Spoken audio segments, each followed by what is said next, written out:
Hi guys, it's Sherry. Today we are going to be playing with some wood blanks and some jean material. You can either use an old pair of jeans or buy the jean material. I ended up buying the jean material and I've been kind of playing around and trying some new ideas here. And I had a lot of fails and some good stuff going on. And I finally found a really cool way of playing with our old jeans and our wood blanks. So this actually, I bought this material because I personally don't have any old jeans. I donate a lot of my jeans, so I end up just buying the material, but it's very, very cheap.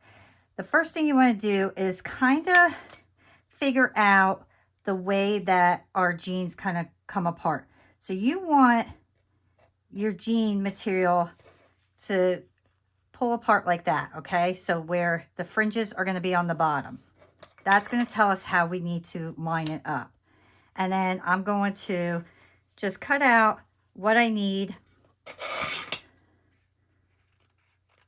And I always go a little bit bigger because you could trim it up.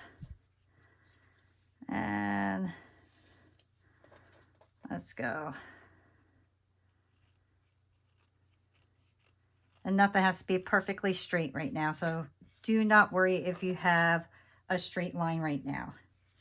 Next, I am going to use my diamond glaze to initially glue this down. And then I'm going to put Mod Podge on. And I'll explain why. But if you have fabric glue that'll work with wood, that would work. That would be good too. But I personally don't. So I'm going to use my diamond glaze. That works really good on wood and fabric together. And then I'm just going to take my paintbrush and spread it over. The diamond glaze works as glue. I actually did some research on this and I was really amazed on all the little things you could do with diamond glaze. And I had this kind of laying around for a while, so it will be really nice to finally be able to use it. So now remember, you want your fringes down. Line it up and then press down on it, all right? And I like to rub it and make sure that's on there well. This will dry fairly quick. I'm going to just trim and go straight down.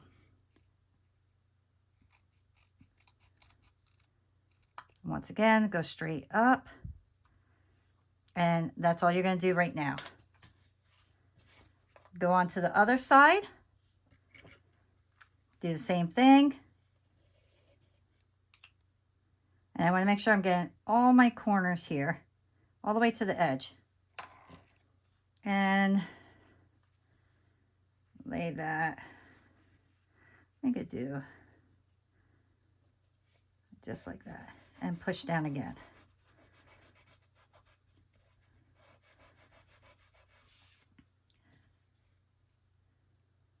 And trim up.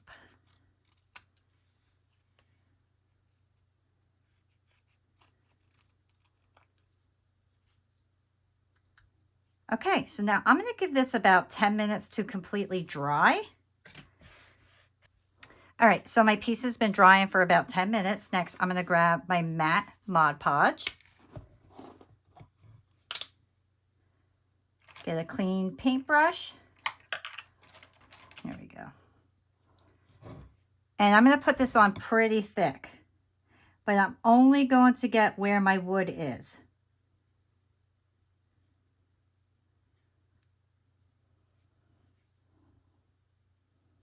So my wood's going to be like my guideline of where I'm going to stop.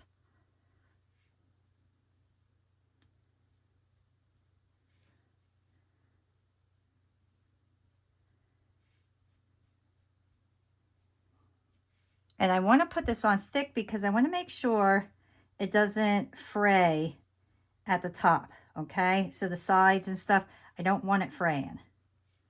I only want my bottom area to fray. And I'm going to get my sides, and then I'll kind of seal my sides in real nice.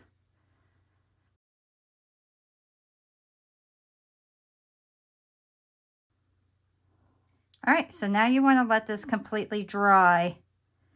And how I did mine, my other one, you'll see it's partially still wet. I ended up taking my little clips here that I got these at the dollar store. And then I just kind of clipped them like this and hung it off the top of my camera holder, but you can hang it off at anything. So let those completely dry now. So my wood blanks are completely dry now. They're ready to go for the next step. And what you want to do is grab a sharp needle tool. I like to use this particular one because it's really sharp at the tip and easy to get to your pieces here.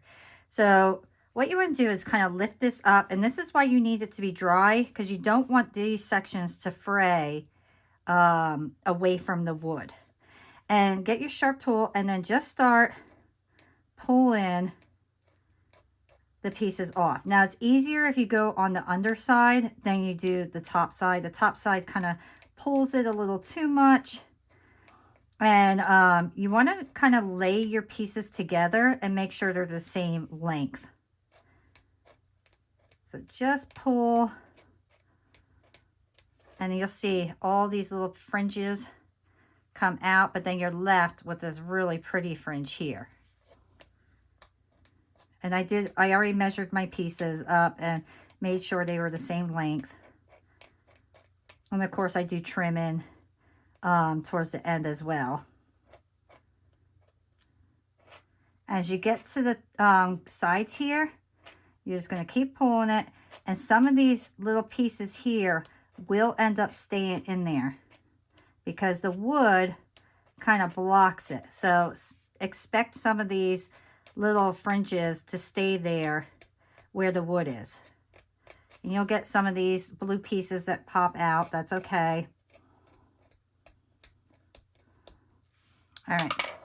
Now I like to take my toothbrush and just pull all those little extra pieces out if there's any in there, okay?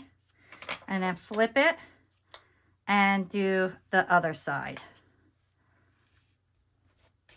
Okay. So now we're going to just get it all brushed out here. And we got this cute little fringe. Now, I don't like them sticking out like that. So what I ended up doing was, let me brush it straight down. And then I'm going to trim right up straight. This way, all my stuff lays down straight.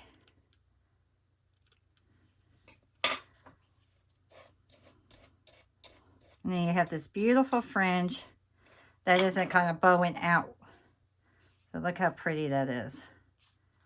Very, very nice.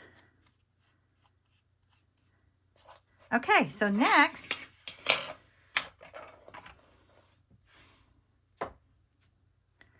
we're going to get our rope chain. And I'm going to go with the shiny diamond look. I'm going to measure it out, see exactly where I want it to go. Get my clippers.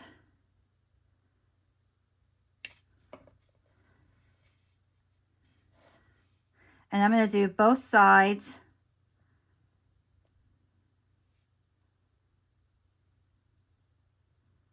Oh, right there. And then I'm going to use my gel glue.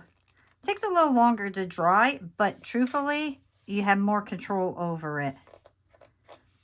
And then I just put it right on the edge by the fringe.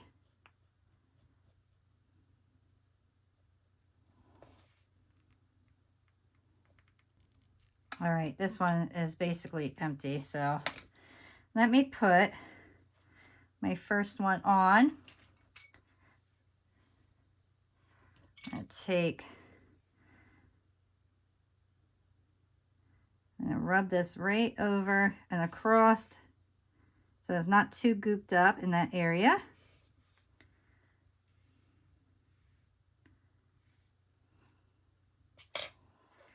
And then take my poker tool and lay everything down nice and flat.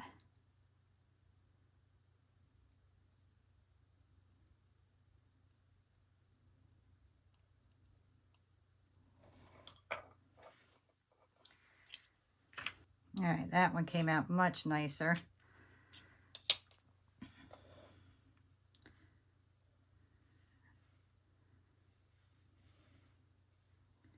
Oh, they're all the same size. Okay.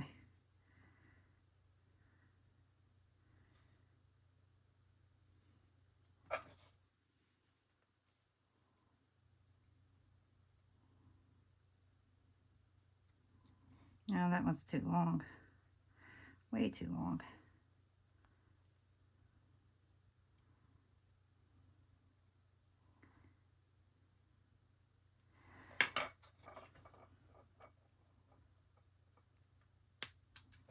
There we go.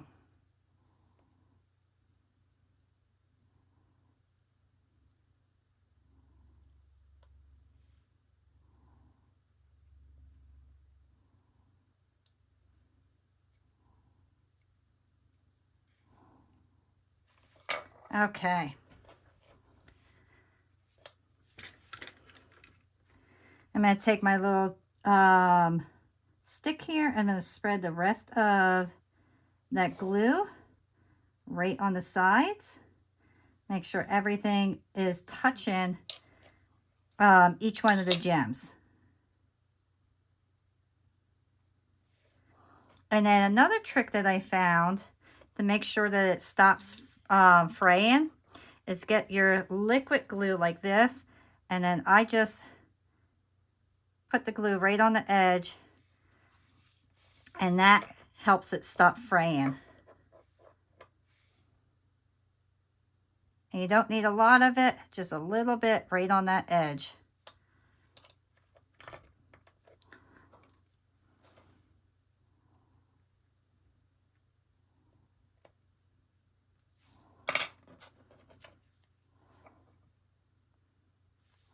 All right, let's get to the next side. Do the same thing. I'm going to go up a little further and start pulling some of these down, because I can see I missed some of it right here. I want that to be a little bit more fringy. There we go.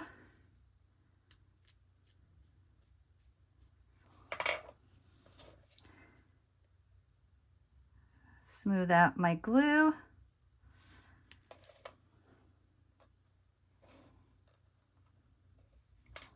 Look how nice that looks. These are going to be so much fun.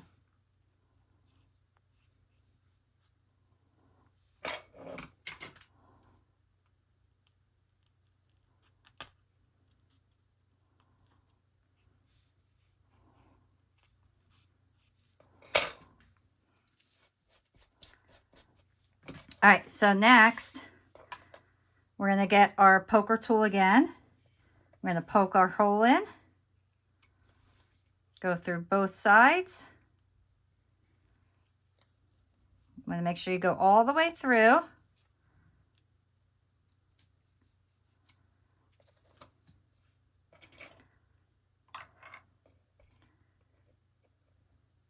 I like to put my jump ring and my finding on before I do the sides, because it takes a while for the sides to completely dry. Where are they? Oh, right here.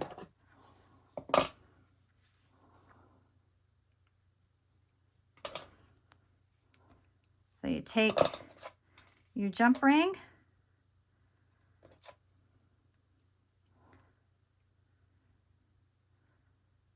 put that through, put your finding on, and then reclose your jump ring. Make sure it's closed all the way.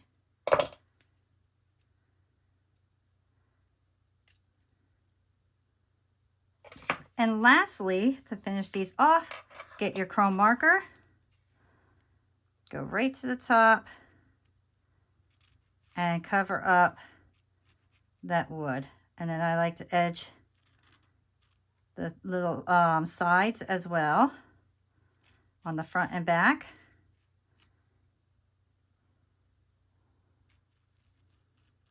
So it gives it a nice, clean, crisp look.